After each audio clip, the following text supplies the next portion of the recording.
Hey, welcome back to another episode of the Jasmine Star Show.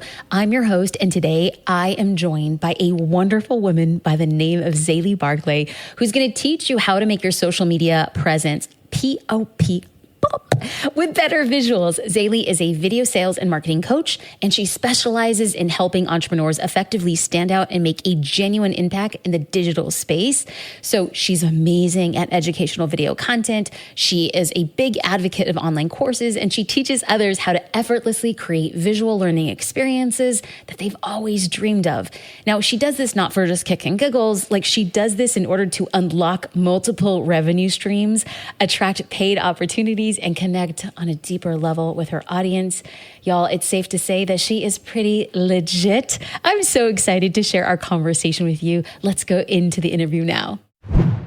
Friends, family, saints, ain'ts, listeners of the Jasmine Star Show, I think y'all better prepare your hearts and mind for who is going to be dropping the mic on multiple occasions today. I have a very, very, very special guest. I mean, we're out here talking, yes, about video, but I always believe that there's multi-layers to every conversation we have on the podcast. So even if at the beginning you're like, no, video is not for me, I'm going to tell you that there's talking about legitimacy, making your social media present pops. We're going to be talking about better visuals, but more than anything, we're talking about what makes us the best and human. Before I got on the mic, I had the opportunity to talk to our guest today. I said, XayLi, our imperfections are the thing that are going to make us perfect. So we are rolling on here. And she said she was here for it. So ladies and gentlemen, help me welcome XayLi to the mic. Hi, doll. Thank you for being here.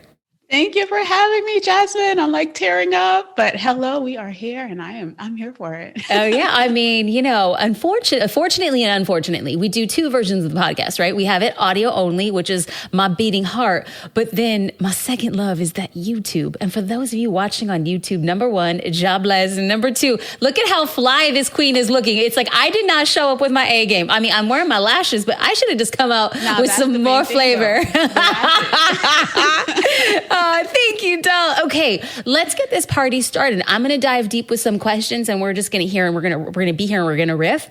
And I always believe it's like a two-way conversation. But let's start with the basics, because on your website, on your homepage, you make a pretty bold statement. And of course, I would expect nothing less from you. Quote, video is the only tool that you're able to confidently use to grow, nurture, and sell to a pre-qualified audience with ease. Okay, you made a bold statement. It's the only way. That is pretty dang bold. And for business owners listening who want to argue that blogs or email lists or social media posts are more important than video, what would you have to say to them right out the gate so we can clear out the fuss? I'd say that's cute. That's really cute.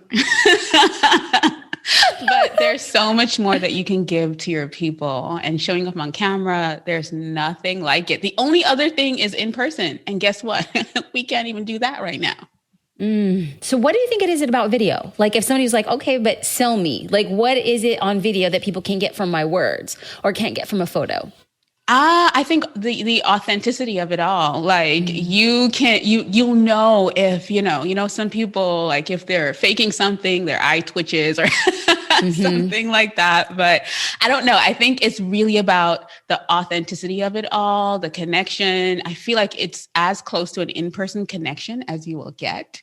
So being able to show up and really connect with your people even before selling, right? Because there's before the sale, during, and after the sale.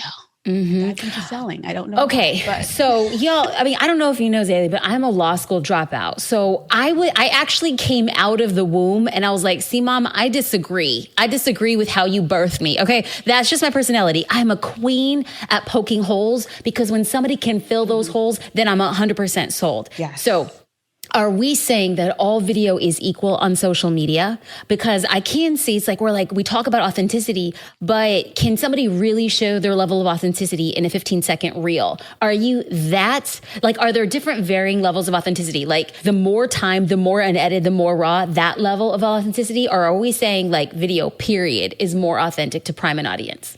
Both. I feel like you need to include different levels of the types of video. So live video is obviously different. Everything has a different reason. I love seeing like, have intention with what you do. So you know that your live video is going to give you a different response or result from a pre-recorded video, right? Which is much more fancy and edited. I had to learn that my audience wanted to see me live as well. It's cute being pre-recorded and edited, but people want to see you live as well. They want to connect with you. They want the back and forth.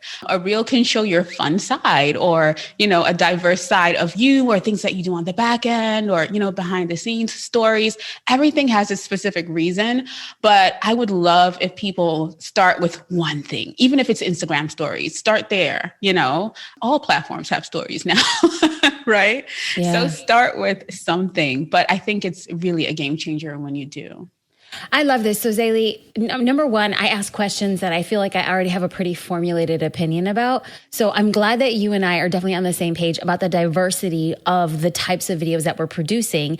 Now, we do know that YouTube is great for horizontal style videos and that they tend to like longer videos do actually really well. And YouTube is the world's largest video search engine. So that in and of itself is like enough to make somebody pay special attention. But one of the things that I am so fascinated with now, everybody knows I'm very partial to Instagram. I love it. I think it's great. It's like this beautiful little hurricane of all types of video forms.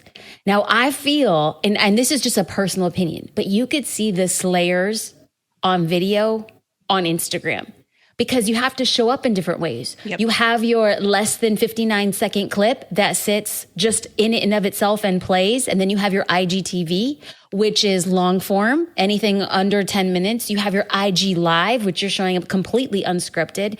You have your Reels, which are cute, highly edited, funky, funny. And then you have your stories, which are traditionally behind the scenes, a little gritty. For when I am watching carefully who is deploying a social media strategy, when you're dipping your toes in each one of those ponds, all under the Instagram umbrella, it really, really showcases the strength of a creator. Using that as a context, which type of video, if you had to just choose on Instagram, would you double it? An entrepreneur's like, I can't do it all. Where do I start? I know you had just said stories, but like, is it stories? And if so, why? And if not, why not? I think mine would be live. I really think it would be live. Stories is cute, but when I look at the power of live and stories, what I can do in stories, I can do on live. Right. So, and it would be just a matter of if I want that pre-recorded function, making sure that I have an outline. I know what the intention of my video is, even if it's a really intimate behind the scenes, it's just you and I on this video, So I feel like with live, I can basically touch all points. I can get on there and teach. I could get on there and show the back end. I could get on there and, have lunch, a quick lunch while I'm in between meetings, or I can still hit all points with live. What do you think? How often? Well, one, I agree. I mean, I'm just going to be real. Only the warriors do live. Like you got to have so much swag to do live because it is not for the faint of heart. Like you got to show up and like not mess around, know your trash and be confident to deal with the question. But I believe that we all have a warrior in us. Some of us are just more courageous to get into the center of like the arena floor, like Brene Brown and Theodore Roosevelt says, who's on the arena? Like to me, the slayers are going live. What is the worst thing that's happened to you or the best thing that's happened to you when you've gone live? I was just telling this story on a workshop this morning. I was live it was a webinar actually, but because it was my first time selling and I wasn't confident in the product I was selling, this was years ago, and I just wanted to make the pitch. I stumbled and fumbled. I got really sweaty. Like, I know it was showing, girl. Like, I just wanted a hole to open up and swallow me. And I never told this story before, but I didn't sell anything, obviously, right? I hadn't even been nurturing those people. Like, what was I thinking? I mean, you got to do the thing, but hello. Like, now I know so much more of what I would have done before that, right? But yeah, and so I bombed and I hid from the internet for a while. But, if I didn't have this story to tell, I know there's somebody else that went through that, Oh, of course. Of course. It's like video reveals Video reveals minutia. Now I'm saying unedited video, because you can edit a video real clean. It's the unedited, unvarnished video that truly reveals. I have to say, both in the same way as like XayLi had said, like she kind of just did a sales pitch that really didn't sell. She couldn't even sell herself and she created it. I've been there. Okay, girl, I have been there. I think one of the things too that oftentimes I've experienced on live video is when something goes wrong, like either on a tech capacity or something's amiss. And for years, I fought against that. Like, I'm like, no, it has to look a certain way. It has to look professional. It has to look this. And then the thing that I heard on the back end where people are like, we loved watching you sweat. We loved how you kept it under control. And what I want to do is like claw somebody. I was like, no, right? I don't want to do that. No. But that's revealing. I think that definitely is the power of video. So when people hear you and they see you now and you're like all coiffed and they're just like, yeah, but now you know how to sell. Or if they see somebody like me and they're like, yeah, but you've gone through tech difficulties. But you see Jasmine, you see XayLi, you don't understand me. I'm too old. I'm too young. I'm too fat. I'm too skinny. I'm too white. I'm too black. I'm too poor. I'm too rich. I'm too uneducated, educated. So somebody says, but like video is just not me because it reveals something that I am just not okay with. How do you actually get them to show up on video? Like, what's your advice? Your purpose. That will tap into your purpose. That's going to really help you figure out. I think when we think about purpose, it removes all the insecurities we have, all the people that are better than us, all the people that we think are going to say something if we show up live. Your purpose is what you really need to tap into. And then your people, those people need you more than you ever know. And if you don't get up, if I didn't appear back after that time that I was, gone online, I would not have been able to help anyone at all. So people are waiting for you. And I love that you shared like the whole spectrum of things, because people use all the excuses in the book to not start video. I agree. So if somebody's listening, be like, okay, well, maybe I can kind of maybe I can co-sign on what they're saying, but they're having a hard time finding their purpose. Like when somebody comes to you and says, yeah, but XayLi, like I know my people, but I'm having a hard time finding my purpose. Is there like an exercise? Is there a way? Is there a series of questions? Like, how do you guide somebody to help find their purpose? What's your pain? What's that thing? Okay. The alliteration is not lost on me. Your purpose, your people, your pain. So walk me through that. That thing that, okay, let's go back to my pain. I couldn't sell on camera, right? First of all, I'm an introvert. Oh, same here. I have to talk to you about that because there's too many similarities, but let's talk about it. That's what this podcast is for. Like, yeah, people want to hear about video. They really want the tea. Talk to me. I'm an introvert. And I'm on camera almost every day, right? So it came with, digging into the fact that I'm an introvert. I'm a wallflower. I will be the person at the back of a room if I'm at an event. Like I have so many odds against me, or had. One odd that I thought that was an odd was I'm from Trinidad. I was born there. And so because of that, I have an accent. And when I get excited, it goes in and out. And I used to be ashamed of my accent because I live in the US. So many things that I was afraid of or ashamed of. And those are the things that I coach people through in getting on camera today. Right. And every night before I go to sleep, I know that I am in purpose. I'm walking in alignment. So you have to then think, what's that thing? What's that thing that I got over that I'm able to help people with? What's that thing that I pushed through? For you, you weren't, you didn't go to school for photography, and you were able to take that and package it up and help people do things that were connected to you figuring this ish out. Like, look at me, like, acting like I know something, but I'm just saying, you do. Like, it's really about your pain, like that thing that you were able to navigate through and become successful at. And if you have that thing, and a lot of times, if you can't identify what it is, it means that you're probably still processing. You're probably still in this moment, probably walking through that pain, but that's real deep. That's real deep. I actually could not agree more. That's why I asked you, I'm like, hey, can you walk me through that? Walk me through the process of finding your purpose through your pain, because there was a disconnect. And then you created the lily pad for me to get there. Because what I didn't realize, that my purpose, I've always maintained, is that my purpose is to empower business owners to believe that the impossible is possible for them. And I didn't know that back when it was for photography. I was like a girl from the hood with a camera, and I'm like, oh, wait, I can actually build a business. And then over time, the story I told myself was that I was not enough to teach other business owners my strategies. And then I wasn't enough to start like a SaaS company. And then you do it, and your pain becomes your purpose. I co-sign. I love that. And if you're listening now, there is a reason why you became a graphic designer. There is a reason why you became a life coach. There is a reason why you decided to get into meal planning. And it stems from a deep desire, because the thing you teach is often the thing you had to learn. So XayLi, number one, light bulb moment. Thank you, thank you, thank you. And this leads me to the next question. Yeah. How did you become like the go-to video sales and marketing coach for online course creators? Because you could have said video sales marketing coach, period. But then you're like, no, I'm going to focus down and niche down. How did you become that? How did you get there? That's such a funny story. Using video again, I would share. So this was years ago when I think the Thinkific team had like 10 people on it. And I was obsessed with online courses. I had tried all the platforms, all of the things. And I found Thinkific and I was like, I like this. But I liked it because I could make it do what I wanted it to do. So I could design my courses in there the way I wanted them to. I could bend their platform and make it do what I wanted it to do, basically.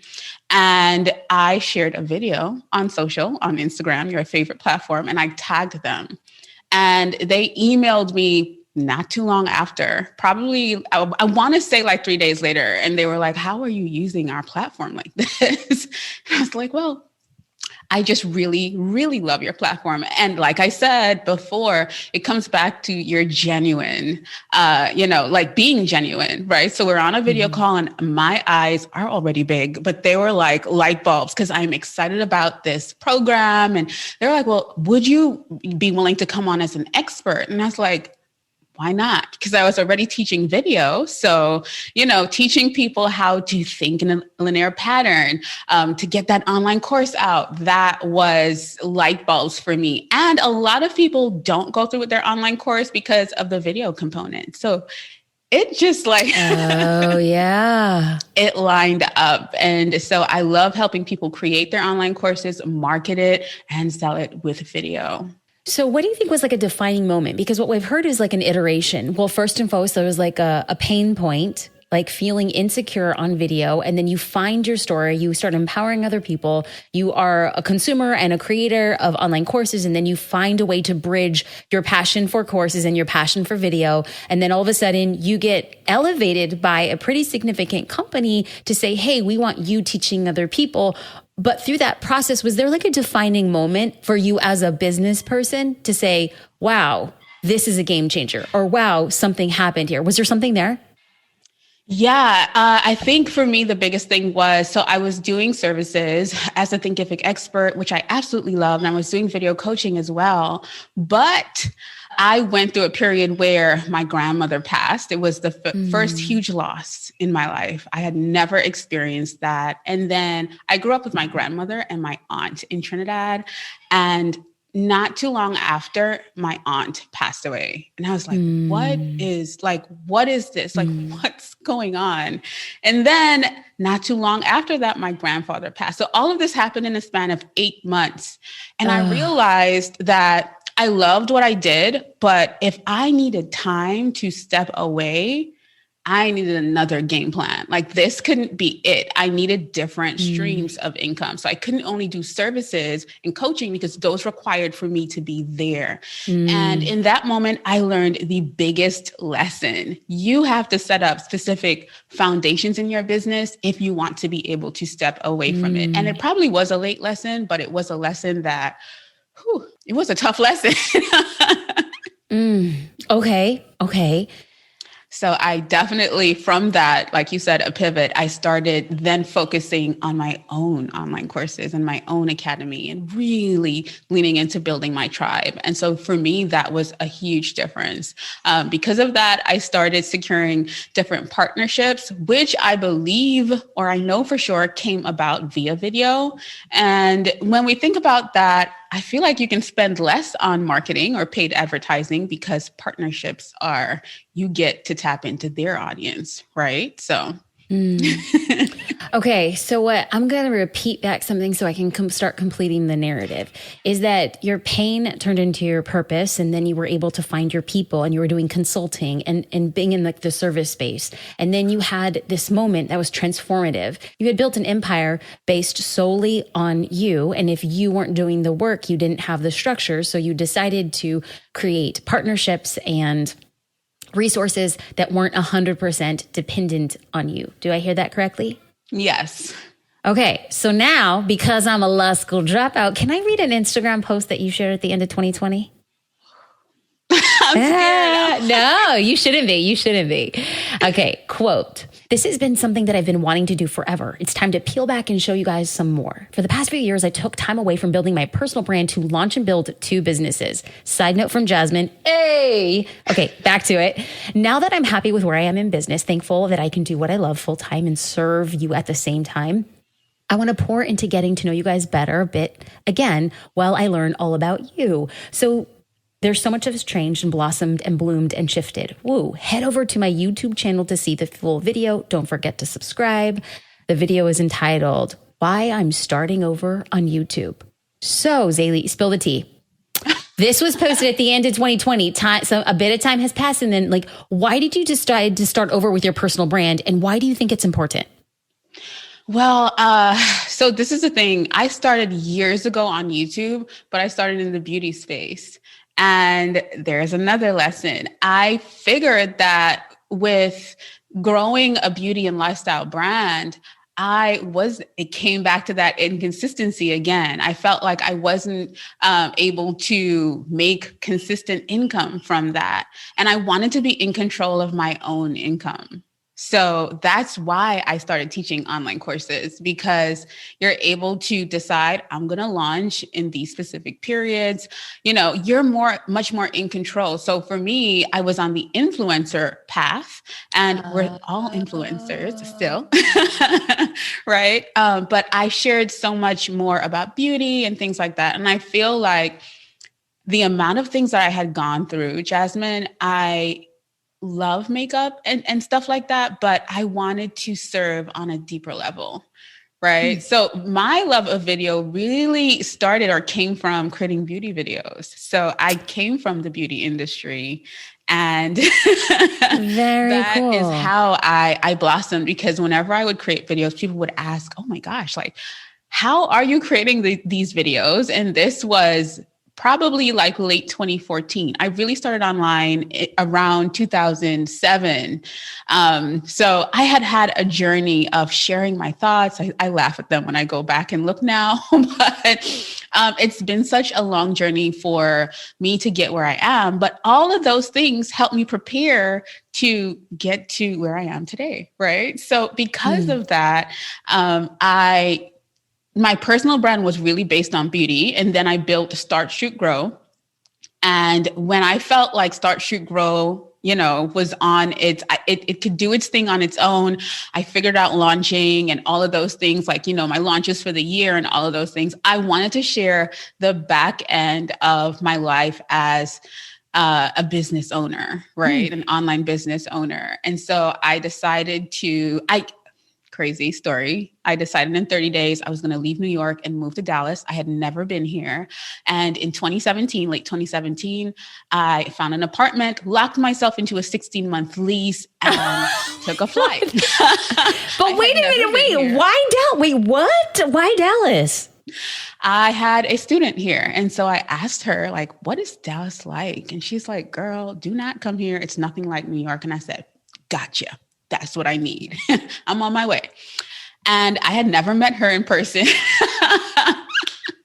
I had never been to Dallas either. I had never been to Texas. but I needed a slower pace from New York City. Bringing all that into context, I wanted to start sharing about those things, about taking risks. And I know that I'm a person, I will jump and learn to fly on the way down or up. Either way, that is just the person that I am. And I realized that sharing my stories about these things would help others. So it's so crazy. I always get people messaging me and telling me I moved to Dallas because of you and your videos.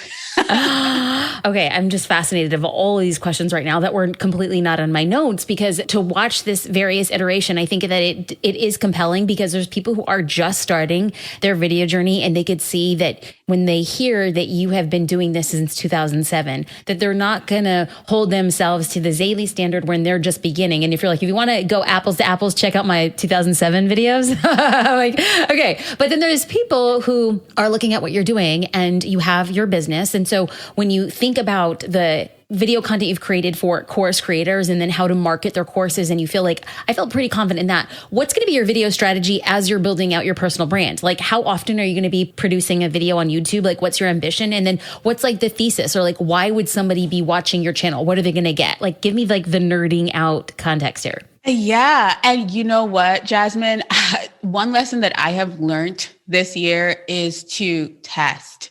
So I can't even completely give you a strategy. I mean, we're still at the big, we're just, I mean, we're not even, I mean, we're just like Q1, 2021. I was like, tell me what you know.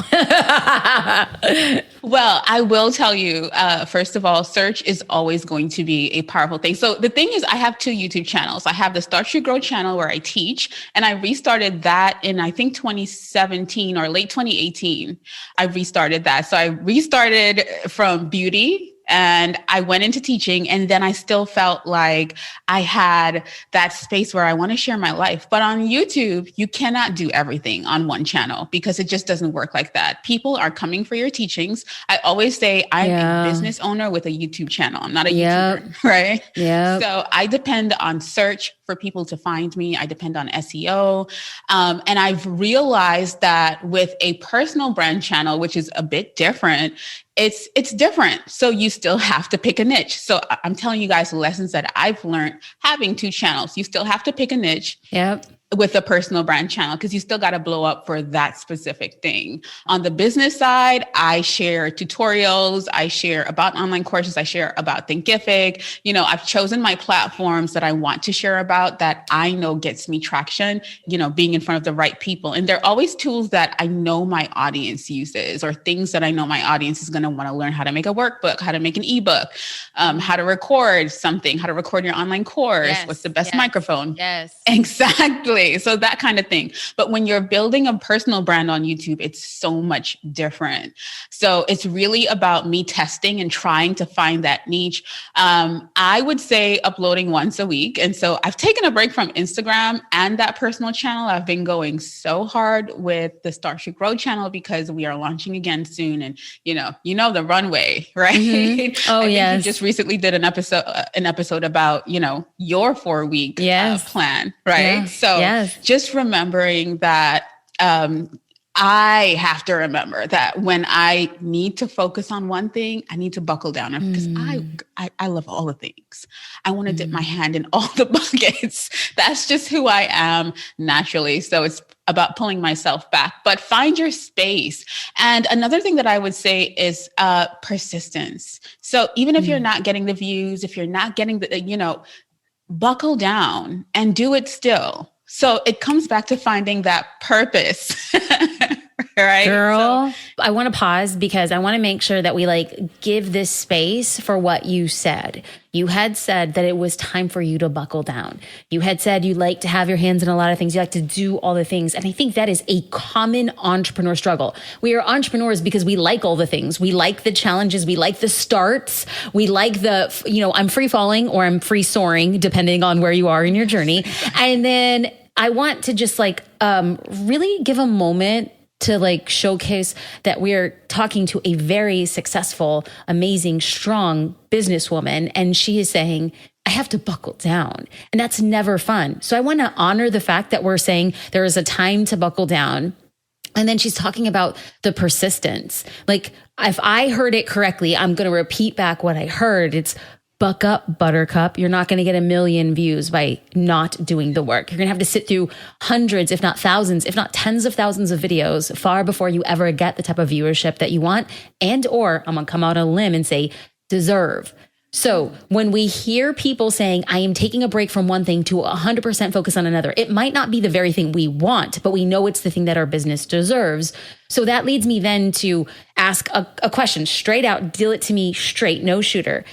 Does video work for all types of businesses? That's a really, really good question. I am honestly in the online space. So I definitely think that it's a must for in the online space. But then I go back to the QVCs and the Amazon Live that is on and popping right now. And then I go back to ads when we would have to sit through 3-4 ads. And I go back to the Super Bowl marketing and it's all video. I mean, okay. So number one, I agree. I think that as specifically as business owners in the 21st century, our consumers are going to have a very hard time buying something that they don't see or they don't understand. Now, there are businesses, like let's just say a starting out small business owner, like a virtual assistant or a life coach. Could you just like workshop those types of videos? Like what type of video would a virtual assistant be putting out to get entrepreneur clients? First of all, I want to know that you know what it takes to run my business. Well, not run my business, but right. I want to know that you're efficient in specific tasks. Let's say I'm looking for a ClickUp tutorial and you give a really in-depth tutorial and I am looking for an assistant, but I'm in that space where should I have an assistant or should I just do this myself? And that's what happens at first. You're like, girl, I could do this in 20 minutes. And then you find this person. That's so good. That's so good.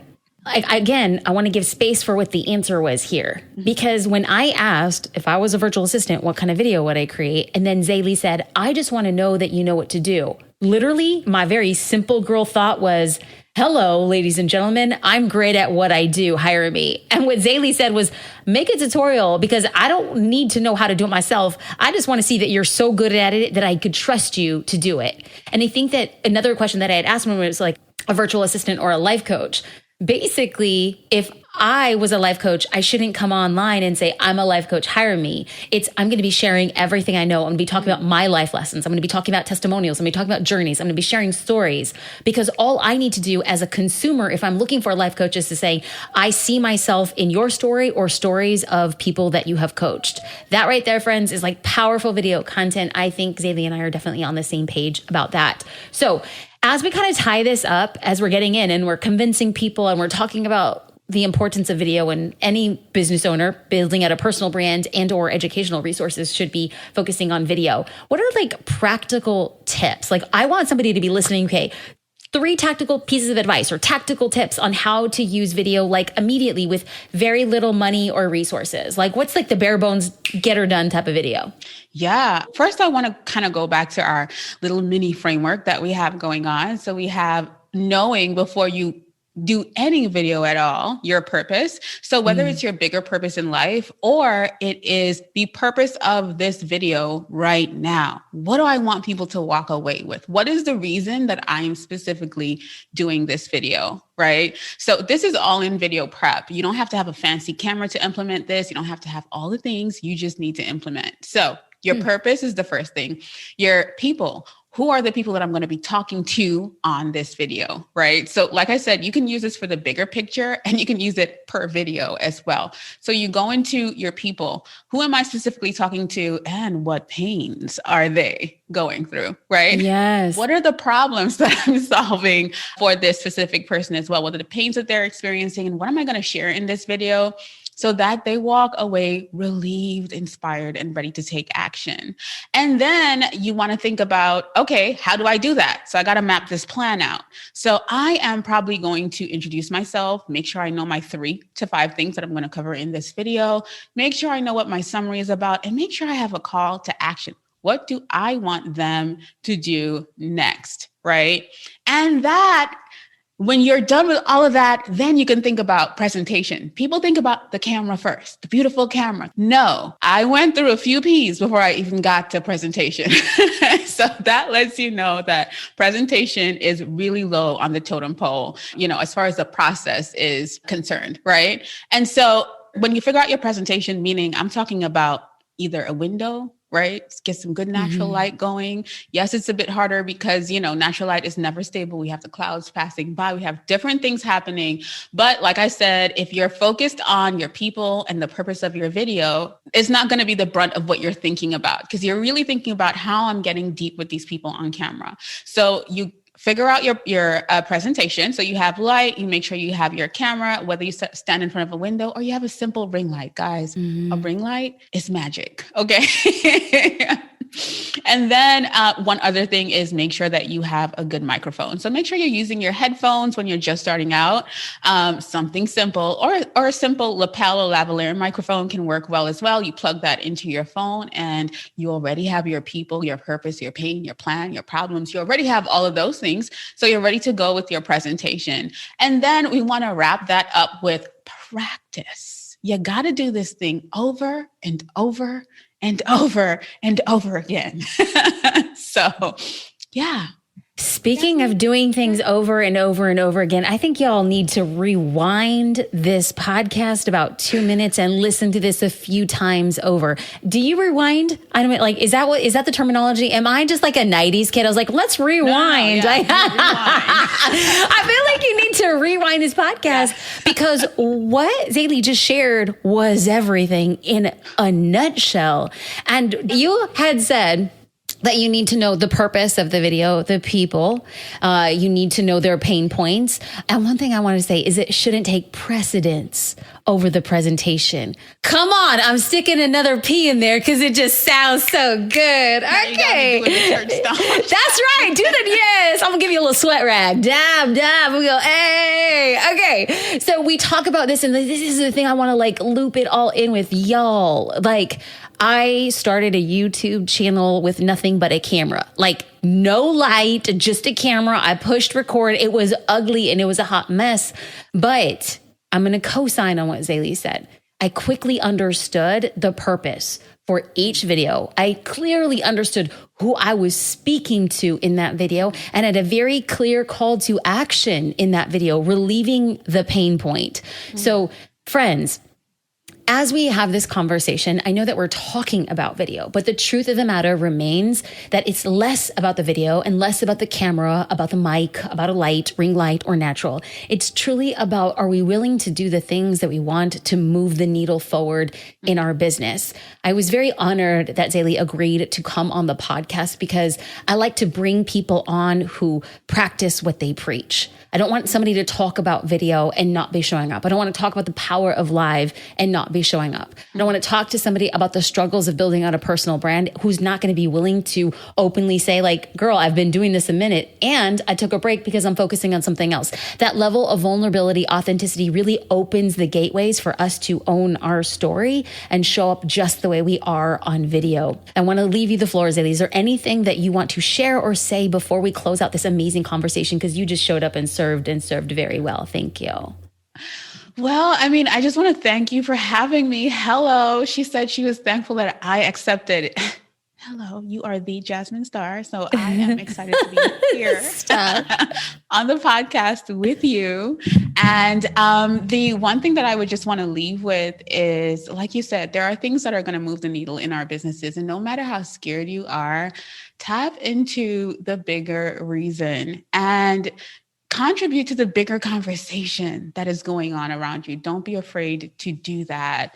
And I think that really is what makes a difference. So nobody has shown that with more grace and elegance than you, Queen. How can people find you on YouTube, on Instagram, where you do your magic? Talk to me. Yes, you can find me at XayLi Barclay everywhere. That's XayLi Barclay. And you can check us out at startyourgrow.com. Y'all check out the show notes. We'll be able to link to XayLi and all her awesomeness there. XayLi, thank you very much. Thank you for having me, Jasmine. I hope you loved this conversation with XayLi as much as I did. Y'all, go and check her out on social media to get inspiration for your video content. I know I need to up my game after seeing her visuals. And y'all, as you are posting out your stories, yes, because the challenge is to show up on video, why not show up in a story? You can tag that story at XayLi Barclay and at Jasmine Star. We'd love to see the beauty that you put out in the world. Because you want to know what? If you have social media, you have a mic. If you have followers, even if it's just one, you have a stage. If you have just one listener, you are a speaker. So wherever you go, your voice goes. And that includes social media. Your followers don't matter, likes don't matter, opinions don't matter. What matters is that you speak up, whether it's at the bank or at the grocery store or at a business conference or on social media. Friend, you have a voice. You are in a unique position to help others, and all you have to do is believe it. Your voice is your superpower. Now go out and save the world. Bye, friends.